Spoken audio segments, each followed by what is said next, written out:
ఫీల్డ్ను వదులుకుని ప్రజలకు సేవ చేయాలని వచ్చారు.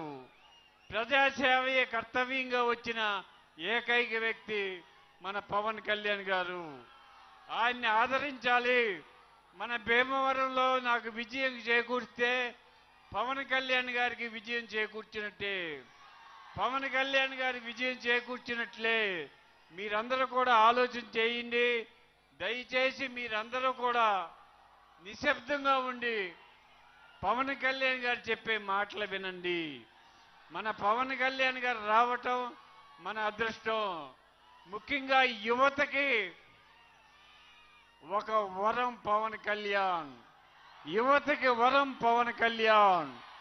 యువత ఎవరు ఖాళీగా ఉండకూడదని, అందరికీ చేతికి పని కల్పించాలని ఆలోచన చేసే వ్యక్తి మన పవన్ కళ్యాణ్ గారు.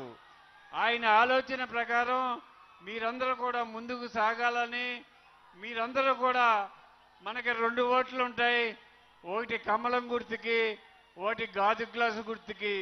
మీ పవిత్రమైన ఓట్లు వేసి మా విజయాన్ని చేకూర్చాలని చెప్పి కోరుకుంటూ, భీమవరం విజయం పవన్ కళ్యాణ్కి గిఫ్ట్.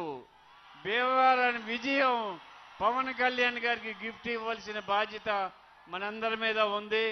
మరి బీజేపీ అభ్యర్థిగా భూపతిరాజు శ్రీనివాస వర్మ గారు పోటీ చేస్తున్నారు. వారి గుర్తు కమలం. నేను జనసేన పార్టీ తరఫున పోటీ చేస్తున్నాను. నా గుర్తు గాజు గ్లాసు. గ్లాసు గుర్తుకి మీ పవిత్రమైన ఓట్లు వేసి మా విజయాన్ని సహకరించాలని కోరుతూ, టైం లేదు, చాలా విషయాలు చెప్పాలి. ఈ నియోజకవర్గ సమస్యలు పవన్ కళ్యాణ్ గారికి నేను విన్నవించుకున్నది ఒకటి, అయ్యా మీరు అధికారంలోకి వచ్చిన తర్వాత మా భీమవరం నియోజకవర్గాన్ని నెంబర్ 1 నియోజకవర్గంగా చేయాలి. అది మీ బాధ్యత. మీ మీద నమ్మకంతో ఇక్కడ ప్రజలందరూ ఉన్నారు. భీమవరానికి ప్రధాన సమస్య తాగునీటి సమస్య. ఒక్క నిమిషం. నా భీమవరం కాదు, మన భీమవరం.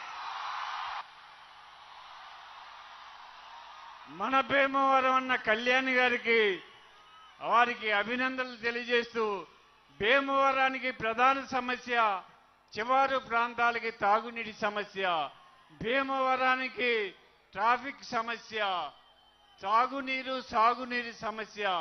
ఈ సమస్య